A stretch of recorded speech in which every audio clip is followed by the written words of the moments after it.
समंदर की दुनिया रहस्यों से भरी पड़ी है।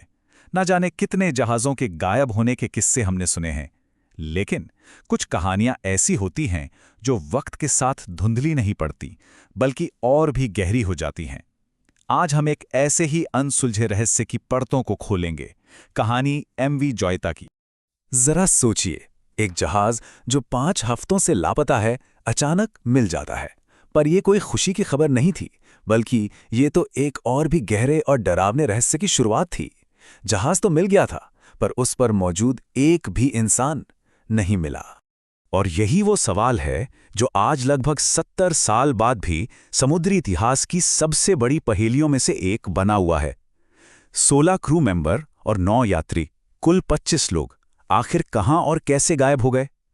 चलिए, इस रहस्य के सुरागों को एक-एक करके जोड़ने की कोशिश करते हैं। जब खोजी टीम आखिरकार जोइता पर पहुंची, तो उन्हें जो नज़ारा दिखा वो किसी की भी रूह कंपाने के लिए काफी था। अब यहीं पर आकर सारी कहानी उलझ जाती है। ये सुराग, ये तो एक दूसरे से बिल्कुल मेल ही नहीं खा रहे। सोचिए, अगर जहाज डूब रहा था तो वो 5 हफ्तों तक समंदर में तैरता कैसे रहा? अगर इमरजेंसी थी तो ठीक है, खून से सनी पट्टियां मिली, पर पूरी की पूरी मेडिकल किट वहीं की वहीं पड़ी थी। ये कैसे हो सकता है?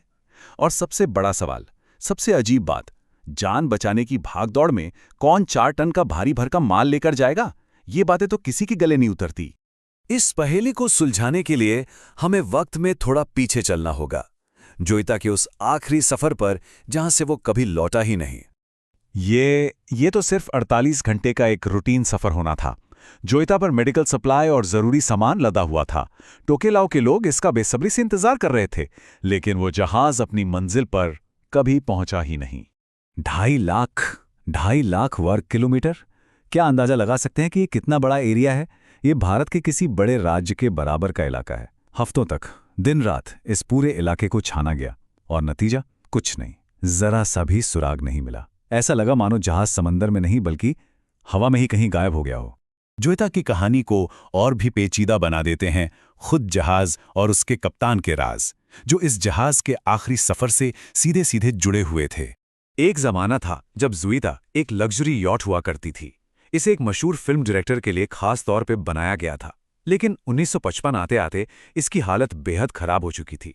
पाइप में जंग लग चुका था, और सबसे बड़ी चिंता की बात यह थी कि इसका रेडियो इतना कमजोर था कि वो सिर्फ 2-3 किलोमीटर के दायरे में ही सिग्नल भेज सकता था। लेकिन इन सब खामियों के बावजूद कप्तान डस्टी मिलर को अपने जहाज पर अटूट भरोसा था। ऐसा इसलिए क्योंकि जोइता को एक खास कॉर्क लाइनिंग से बनाया गया था, जिसकी वजह से उसका डूबना लगभग नामुमकिन था। और ये बात सच भी निकली। आखिरकार जहाज बिना किसी के सहारे 5 हफ्ते तक तैरता रहा। और यही कहानी में एक और गहरा मोड़ आता है। कप्तान मिलर थे तो एक अनुभवी नाविक, पर उस वक्त उनकी माली हालत बहुत खराब थी। वो बिना लाइसेंस के जहाज चला रहे थे, और इस बात को जहाज के मालिक ने भी सबसे छिपा कर रखा था। देखिए, जब कोई चश्मदीद ना हो और सबूत भी आधे अधूरे हों, तो अटकलों का बाजार तो गर्म होता ही है। जांचकर्ताओं ने इस पहेली को सुलझाने के लिए 3 मुख्य थ्योरीज सामने रखीं।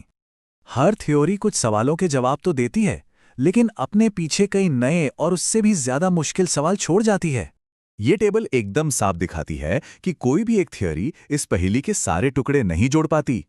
अगर डाकुओं ने हमला किया तो उन्होंने कीमती सामान क्यों छोड़ दिया? अगर इंजन में खराबी थी तो एक ऐसा जहाज क्यों छोड़ दिया जो डूब ही नहीं सकता था? और ये कप्तान के मास्टर प्लान वाली थियरी, सुनने में तो किसी फिल्म की कहानी लगती है, पर इसका कोई भी ठोस सबूत आज तक सामने नहीं आया। तो ये सबसे सीधी साधी और आधिकारिक तौर पर मानी जाने वाली थ्योरी है।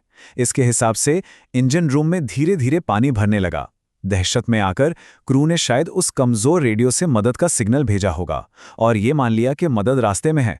फिर सबने लाइफ बोट में जहाज छोड़ दिया होगा, जिसके बाद वो तूफानी समुद्र में कहीं खो गए। और बस यहीं आकर ये सीधी सादी थ्योरी लड़खड़ा जाती है। भला जान बचाने की हड़बड़ी में कोई कीमती और भारी भरकम नेविगेशन का सामान साथ लेकर क्यों जाएगा? ये बात किसी भी तर्क में फिट नहीं बैठती, और ये हमें एक ज्यादा भयावह संभावना की तरफ सोचने पर मजबूर करती है। अब आती है सबसे सनसनीखेज थ्योरी। क्या ये सब कप्तान डस्टी मिलर का एक सोचा समझा प्लान था? क्या उन्होंने अपने कर्ज से छुटकारा पाने के लिए बाकी 24 लोगों को खत्म कर दिया, माल चुराया और एक झूठी इमरजेंसी की कहानी बनाकर गायब हो गए? नेविगेशन उपकरणों का गायब होना इसी तरफ इशारा करता है, क्योंकि किसी और जगह भागने के लिए उनकी सख्त जरूरत पड़ती। और सुनिए, ये थ्योरी सिर्फ कोरी कल्पना नहीं है। सालों तक कुछ लोगों ने ये दावा किया कि उन्होंने डस्टी मिलर को अलग अलग देशों में एक अमीर आदमी की तरह ऐशो आराम की जिंदगी जीते हुए देखा है। हालांकि इन दावों की कभी पुष्टि नहीं हो सकी, लेकिन इसने इस रहस्य की आग में घी डालने का काम जरूर किया। दशकों की जांच, अनगिनत थ्योरीज और अंतहीन अटकलों के बाद भी सच आज भी उतना ही दूर है जितना 1955 में था। ये वो सवाल हैं जो आज भी जवाब मांग रहे हैं। खून से सनी पट्टियां किसी चोट की तरफ इशारा करती हैं, लेकिन लड़ाई का कोई निशान नहीं। रुकी हुई घड़ियां किसी एक खास पल की गवाही लेती हैं, लेकिन वो पल क्या था? और वो 25 जिंदगियां, वो कहाँ गईं? आखिर में हमारे पास है क्या? सिर्फ एक खाली जहाज और 25 गायब लोगों की एक अनसुनी कहानी। जुइता की खामोशी आज भी हमें उन घटनाओं के बारे में सोचने पर मजबूर करती है जो उस रात समंदर की गहराइयों में घटी होंगी। सारे सबूत सबके सामने हैं, तो क्या लगता है, क्या ये बस एक बदकिस्मत हादसा था जहां खराब मौसम ने 25 जानें ले लीं? या फिर ये इंसानी लालच और धोखे की एक ऐसी खौफनाक साजिश थी जिसे बड़ी ही सफाई से अंजाम दिया गया? इसका जवाब शायद समंदर की गहराइयों में हमेशा के लिए दफन हो चुका है।